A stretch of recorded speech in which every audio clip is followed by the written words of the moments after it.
Руна недр рисуется в виде лежащей восьмерки и означает связь с отцовской материнской линией.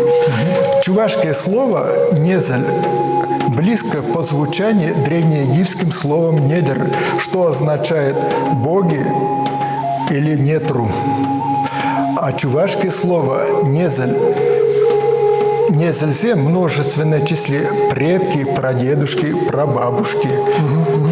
Люди эту руну закладывали смысл связь с своими предками, с отцовской материнской линией. Такое выражение в словаре Ашмарина «Пиренжен атяне пердуро». Для нас отец и мать – Бог. Здесь закладывалось в философии большое значение родителей для детей. Ну и получается определенная связь поколений и бесконечность, да? Получается продолжение прошлого, настоящего, ну и, соответственно, уходит будущее. И будущее. И этой руны значение двояко. Она еще означает свет. В частности, эту руну связывали с зимним солнцеворотом, как зарождается солнце.